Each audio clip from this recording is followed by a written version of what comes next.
मेरे इस YouTube channel the programming हमें आप लोग का स्वागत है। पिछली वीडियो में मैंने बताया था कि किस प्रकार से जो है आप HTML में अपने पेज को, अपने वेब पेज को एक से ज़्यादा डिविजन्स में ब्रेक कर सकते हैं और उसके अंदर अलग अलग तरह के कलर फिल कर सकते हैं। तो आज की इस वीडियो में मैं आपको बताने जा रहा हूं कि उन्हीं डिविजन्स के अंदर आप अलग अलग प्रकार के इमेजेस कैसे इंसर्ट कर सकते हैं, टेक्स्ट कैसे इंसर्ट कर सकते हैं और साथ ही साथ टेक्स्ट को मूव कैसे करा सकते हैं। इन सब चीज़ों की चर्चा मैं करूँगा यहाँ पे। तो चलिए स्टार्ट करते हैं।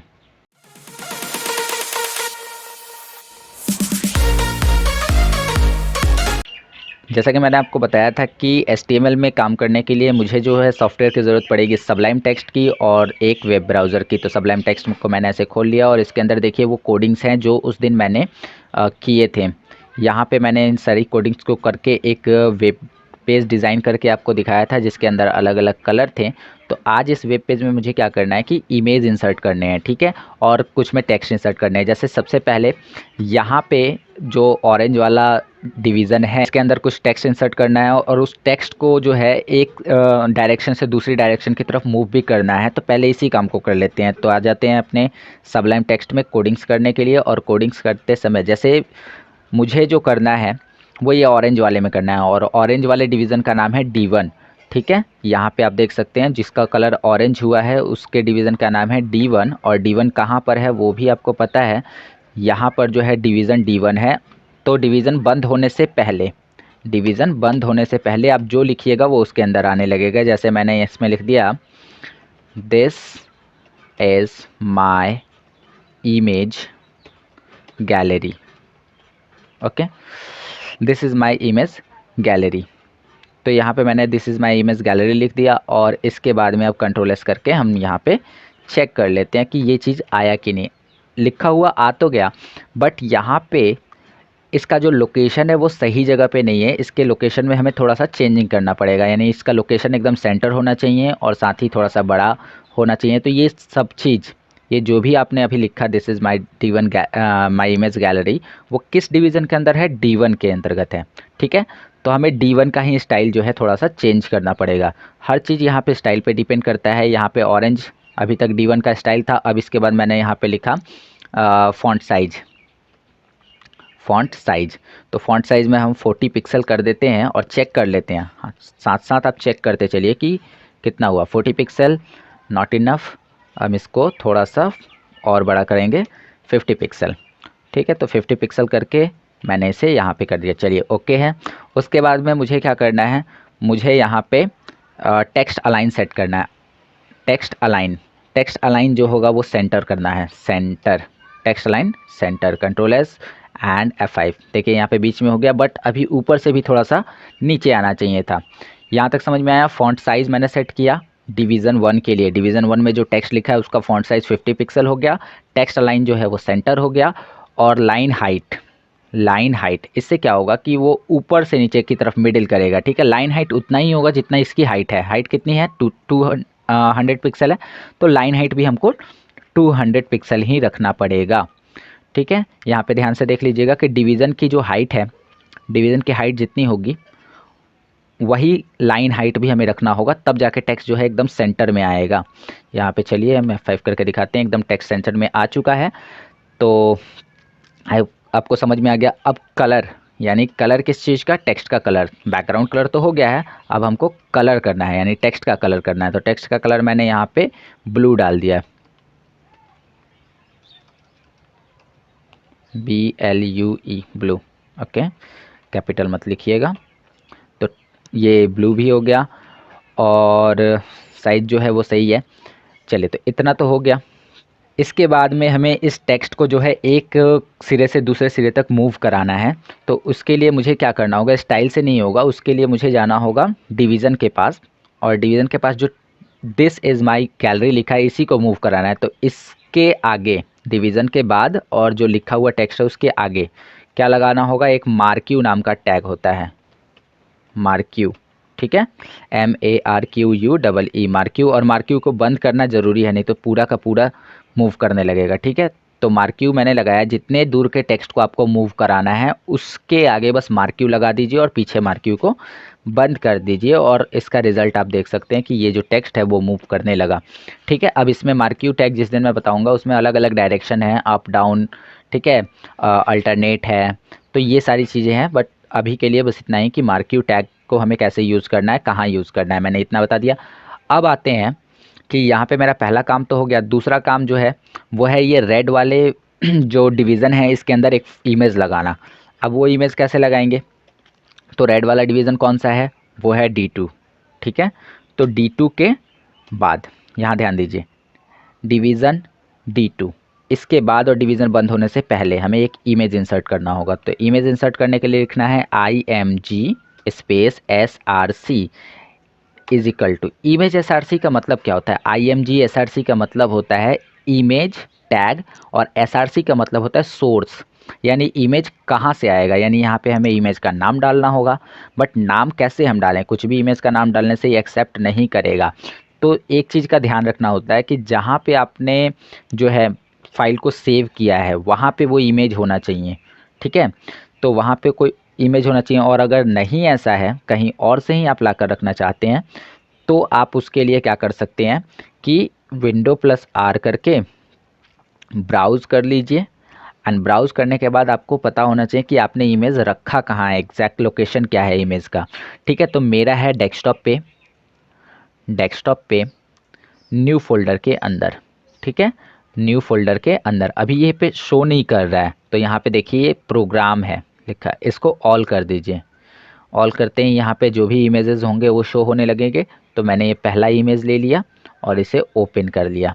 ओपन करते ही यहाँ पे उसका जो है लिंक आ गया है, आई थिंक मतलब एड्रेस आ गया है। अब इस एड्रेस पे एक बार ऐसे क्लिक करेंगे और कॉपी कर लेंगे इस एड्रेस को, बस इतना करना था, इसे कैंसिल कर देना।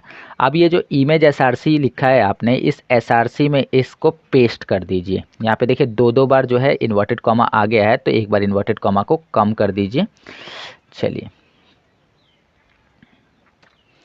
अब देखिए इमेज SRC यानी इमेज का सोर्स जो है कहाँ है, तो सी यूज़र डेस्कटॉप के अंदर न्यू फोल्डर के अंदर amit.jpg, वो उसने नाम पूरा ले लिया। अब ये हम सेव करके देख लेते हैं, कंट्रोल S करके चेक कर लेते हैं कि ये कैसा आया। काफ़ी छोटा आ रहा है, तो काफ़ी छोटा आने का रीज़न ये है कि पिक्चर का साइज़ ही यही है। कुछ कुछ ऐसे पिक्चर्स होंगे जो काफ़ी ज़्यादा बड़े होंगे। ठीक है, तो इस सिचुएशन में आपको पिक्चर के लिए भी अब अलग से स्टाइल सेट करना होगा, और पिक्चर के लिए यानी इमेज के लिए स्टाइल सेट करने के लिए आप इसकी आईडी चाहें तो जनरेट कर सकते हैं। आईडी इज इक्वल टू, मैंने इसका आईडी जो है IMG1 रख दिया। ठीक है, इसकी आईडी IMG1 मैंने रख ली, और इसी प्रकार से और भी सारे जो हैं इमेज मैं यहाँ पे इंसर्ट करने जा रहा हूँ। ठीक है, तो मैंने यहाँ पे क्या किया कि इसको कॉपी कर लिया, कंट्रोल C, एंड अगले वाले में कर दिया पेस्ट, कंट्रोल V, और फिर अगले वाले में कर दिया पेस्ट, कंट्रोल V। तो और यहाँ पे बस जो इमेज का नाम है वो चेंज करते जाना है। तो अब इमेज का नाम आपको पता होना चाहिए कि क्या है। चलिए एक बार देख लेते हैं, डेस्कटॉप पे मेरा जो इमेज है उसको देख लेते हैं कि उसमें उसका क्या क्या नाम है। New folder, okay, new folder के देखिए अमित है, एक दीपा है, एक मनोज है, एक रमेश है। ठीक है, तो इनके नामों को आप चाहें तो अलग अलग लिख सकते हैं। तो मैंने एक में अमित तो हो गया, एक में दीपा लिख दिया, ओके, और एक में मनोज लिख दिया। अब इसको एक बार सेव करके हम चेक कर लेते हैं कि ये जो है सब में आया कि नहीं आया। सब में आ गया है, इमेज जो है वो सब में आ गया है। ठीक है, बट इनका जो साइज़ है वो सही नहीं है। अब हमें क्या करना है कि इसका जो आईडी है वो भी तो बदलनी पड़ेगी। इमेज की जो आईडी है, या फिर नहीं बदलते हैं, चलिए एक ही आईडी रखते हैं, क्योंकि हमें सबका साइज़ तो सेम ही रखना है ना। तो एक ही आईडी से हम काम चला लेंगे, क्योंकि सबका साइज़ हमें सेम रखना है, हाइट विड्थ सेम रखना है। तो चलिए IMG1 तीनों इमेज की आईडी है। हम इसको क्या करेंगे, एक ही बार स्टाइल के अंदर लिख लेंगे। स्टाइल टैग के अंदर हमें क्या लिखना होगा, #IMG1।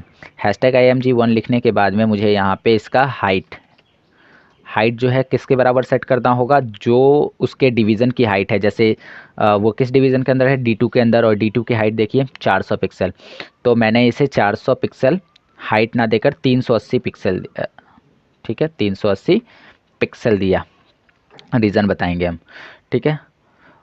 और 380 पिक्सल, उसके बाद वीड 500 है, तो वीड 500 ना देके 480 दिया, 480 पिक्सल। ओके, इसके बाद में हम इसको चेक कर लेते हैं कि ये कैसा बना। कुछ इस प्रकार से देखिए, यहाँ पे जो है इसका थोड़ा सा ज़्यादा हो गया। क्या ज़्यादा हुआ? वीड 500 पिक्सल, 480 पिक्सल, कोई ज़्यादा दिक्कत तो था नहीं, फिर भी इसने ज़्यादा कर दिया। ओके, तो वीड थोड़ा सा हम इसका कम कर लेते हैं, 400 पिक्सल रखते हैं, 80 हटाते हैं, 400 पिक्सल करते हैं। ओके है, ये हो गया 400 पिक्सल। अब यहाँ पे मुझे जो करना है वो करना है पैडिंग। पैडिंग से क्या होगा, चारों तरफ से ये थोड़ा सा जगह छोड़ देगा। तो पैडिंग में मैंने लिखा, पैडिंग में लिखा 10 पिक्सल, तो 10 पिक्सल का इसने पैडिंग छोड़ दिया चारों तरफ से, ठीक है। तो यहाँ पे इतना हो गया बस। तो जो भी इमेज थे वो आ चुके हैं इसके अंदर। अब आप चाहते हैं कि इमेज का जो कॉर्नर है वो थोड़ा सा सॉफ्ट हो जाए, यानी जो भी इमेज आपको दिखाई दे रहे हैं उसके ये जो कॉर्नर है वो थोड़ा से सॉफ्ट हो जाए, यानी कि थोड़े से मुड़ जाएं। तो इसके लिए भी आप यूज़ कर सकते हैं। इसके लिए आप यूज़ करेंगे बॉर्डर रेडियस का, बॉर्डर हाइफन रेडियस, ठीक है, बॉर्डर रेडियस। और बॉर्डर रेडियस ज़्यादा मत दीजिए, 20 पिक्सल का दीजिए, ठीक है। 20 पिक्सल बॉर्डर रेडियस देने से जो उसका कॉर्नर है वो थोड़ा सा सॉफ्ट हो गया। अगर और ज़्यादा सॉफ्ट करना चाहते हैं तो रेडियस को बढ़ा दीजिए, 20 की जगह 50 पिक्सल करके देख लीजिए कि ये इसका बॉर्डर रेडियस कैसा आता है, ठीक है। तो इस प्रकार से जो है ये हो गया। यहाँ पे मैंने इमेज लगाना भी बता दिया कि आपको कि किस प्रकार से जो है इमेज लगेगा। ओके, इसके बाद में जो है हमें क्या करना है, लास्ट वाला जो हमारे पास नीचे है इसमें कुछ कुछ लिखना है। तो कुछ कुछ लिखने के लिए हम क्या कर सकते हैं, वही तरीका अपना सकते हैं, मार्क्यू वाला। यहाँ पे ये जो मार्क्यू है इसको आप यहाँ से कॉपी कर लीजिए, और कॉपी करने के बाद में जो लास्ट वाला डिवीज़न है D5 उसमें पेस्ट कर दीजिए, और जो टेक्स्ट लिखा है उसे मिटा दीजिए, और क्या लिख दीजिए, थैंक यू, ठीक है।